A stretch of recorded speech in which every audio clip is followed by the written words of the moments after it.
दोस्तों, बेबाक भाषा पर आपका स्वागत है।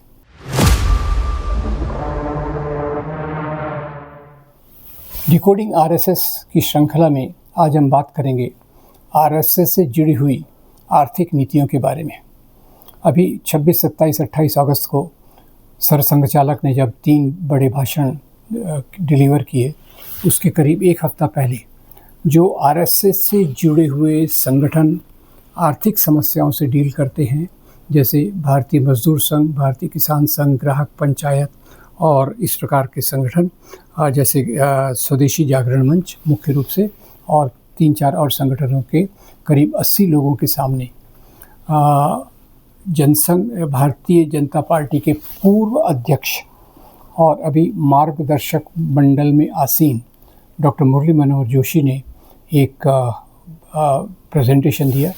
ये प्रेजेंटेशन करीब 70 ट्रांसपेरेंसीज का था, 70 उसमें स्लाइड्स थे, और उसमें उन्होंने जो आर्थिक नीतियों के बारे में बात बताई वो काफ़ी चौंकाने वाली थी। अभी तक हम आरएसएस को जिस रूप में देखते हैं, आरएसएस का जो मुख्य काम रहा है पिछले 100 सालों में, वो केवल बात करता है हिंदू समाज को संगठित करना, इसकी महानता बताना और इसके जो दुर्गुण हैं वो दूसरों पर लादना। ये उसका अभी तक का मुख्य काम रहा है। समाज के अंदर की जो विषमता है उसके बारे में कभी इसने बात नहीं की। इसके पुराने सरसंघचालकों ने तो जो आर्थिक समानता के बारे में बात करते हैं, जो कम्युनिस्ट हो गए या समाजवादी हो गए, उनकी काफ़ी भर्त्सना की थी और उनको हिंदू राष्ट्र का दुश्मन बताया था। तो अभी तक की आरएसएस की गतिविधियों में ये चीज़ें मौजूद नहीं थी। और मुरली मनोहर जोशी जी के प्रेजेंटेशन ने ये मुझे चौंकाया इसलिए कि उन्होंने ये बात की कि भारत दावा करता है कि ये अभी तीसरी बड़ी अर्थव्यवस्था बन गई है जापान से आगे। पर वास्तव में उन्होंने बताया कि जो हमारा डेवलपमेंट का मॉडल है उसमें भी आप देखेंगे तो आज देश की 65% संपत्ति ये देश के टॉप 10% लोगों के हाथ में है। यही बात ऑक्सफैम की रिपोर्ट में भी आई थी कि कैसे यहाँ गरीबी बढ़ रही है और अमीरी भी बढ़ रही है। अमीर लोग ज़्यादा अमीर होते जा रहे हैं, गरीब लोग ज़्यादा गरीब होते जा रहे हैं। फिर उन्होंने जो बात बताई कि जापान के बारे में, केवल नेशनल जीडीपी से हम किसी देश के विकास का अंदाज़ नहीं लगा सकते। नेशनल जीडीपी में भले ही हम तीसरे नंबर पर आ गए होंगे, पर जो पर कैपिटा इनकम है उसके हिसाब से अभी हम काफ़ी पीछे हैं। जैसे अभी जापान नंबर 3 से नंबर 4 पे चला गया है, भारत नंबर 3 पर आ गया है। पर कैपिटा प्रति व्यक्ति की अगर हम आय देखें तो भारत की प्रति व्यक्ति आय जो है वो है $2,878 पर ईयर, एक साल में, और जापान की पर व्यक्ति जो आय है वह $33,955। तो यानी वहाँ जो गैर बराबरी है वो कैसी कम है, वो कैसी महत्वपूर्ण है, इसके बारे में उन्होंने एक महत्वपूर्ण बयान दिया।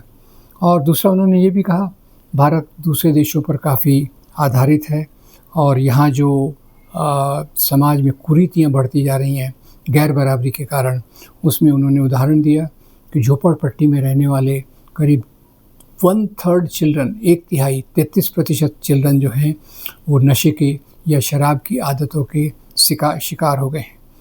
फिर उन्होंने बताया कि कैसे इस प्रकार की निराशा के माहौल में जो आत्महत्या दर वो 2018 में 1.34 से बढ़कर 2022 में 1.70 हो गई है।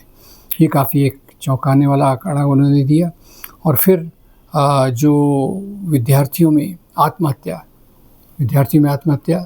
इन विद्यार्थियों में आईआईटी के भी हैं, आईआईएम्स के भी हैं और मैनेजमेंट इंस्टीट्यूट्स के भी हैं।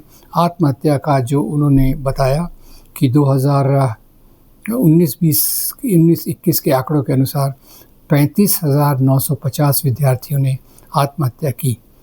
और ये इंडिया में भारत में जो कृषि पर डिपेंडेंस है, कृषि पर जो आधारित लोग हैं वो हैं 43%, जबकि जापान में है केवल 3%। और अभी बाकी मुद्दों पे भी उन्होंने सवाल उठाए कि जो अमर्त्य सेन का जो डेवलपमेंट का मॉडल है उसमें कैसे केवल प्रति व्यक्ति जीडीपी के आधार पे विकास को नहीं मापा जाता। जीवन की क्वालिटी क्या है, जो जीने का जो तरीका है उसमें क्या एक सुख मिलता है। हैप्पीनेस इंडेक्स तो एक अलग ही चीज़ है, पर यहाँ जीवन में आपके कितने सुकून है, कितनी शांति है, वो एक बहुत बड़ी बात है जिसके बारे में उन्होंने कहा कि ये विकास के इसमें एक महत्वपूर्ण कड़ी के रूप में देखा जाना चाहिए, जो भारत की अर्थव्यवस्था में बिल्कुल नहीं है। अब सवाल ये है कि वहाँ जो ये सब संगठनों के लोग बैठे थे, इन्होंने कभी भी ऐसा सोचा नहीं है कि जिनके लिए वो काम करते हैं, जैसे मज़दूर हो गए, किसान हो गए, ग्राहक हो गए, उनके हितों के लिए क्या करना, उनके अधिकारों के लिए क्या करना, ये उनके सोचने का तरीका नहीं है। और जैसे कृषि कानून थे, तो 3 कृषि कानूनों के पीछे बारे में पूरे देश भर में बहुत बड़ा आंदोलन हुआ, ख़ास तौर से पंजाब हरियाणा क्षेत्र में। भारतीय किसान संघ जो आरएसएस का सबऑर्डिनेट है, वो इससे दूर रहा। जो मज़दूरों के खिलाफ़ कानून लाए गए हैं, उसके बारे में भी इसने कुछ ज़्यादा आवाज़ नहीं उठाई। तो मुद्दा ये है कि आरएसएस एक ऐसा संगठन रहा है जो गरीबी के आधार पे लोगों को देखता ही नहीं है। हिंदू समाज महान है, इसको संगठित करना है, और जो दूसरे लोग हैं वो देश के लिए खतरा है, ये केवल उसका मुख्य उद्देश्य रहा है। तो ऐसे इसमें डॉक्टर मुरली मनोहर जोशी का यह प्रेजेंटेशन एक नई दिशा दिखाता है। पर क्या आरएसएस जैसा संगठन जो केवल धर्म के आधार पर बना है, जिसमें आर्थिक समानता, आर्थिक समृद्धि, आर्थिक बेहतरी की कोई जगह नहीं है, मज़दूरों के अधिकार, किसानों के अधिकार, लोगों के अधिकार की कोई जगह नहीं है, क्या ऐसा संगठन डॉक्टर जोशी की इन बातों को ले सकेगा? और ख़ास तौर से अमर्त्य सेन जो लेफ़्ट ऑफ द सेंटर, उनको मोटे तौर से कहा जा सकता है, जिनका विकास का मॉडल कई देश अभी स्वीकार कर रहे हैं, क्या हम एक देश के रूप में ऐसे प्रकार के विकास को स्वीकार करेंगे, ऐसे प्रकार की चीज़ों को हम तरजीह देंगे? ये एक बड़ी सोचने की बात है, और इसके लिए हमें एक आरएसएस के एक संगठन में इस प्रकार का प्रेजेंटेशन हुआ, उसके लिए एक सुखद आश्चर्य भी है। और ये भी बात है कि क्या आरएसएस संगठन के रूप में ऐसी चीज़ों को हज़म कर पाएगा, ऐसी चीज़ों को अपने एजेंडा में ला पाएगा? ये एक देखने की बात रहेगी। हम उम्मीद करते हैं कि इसका थोड़ा सा प्रभाव तो आरएसएस की नीतियों पे ज़रूर पड़ेगा। आपका बहुत धन्यवाद। Thank you very much.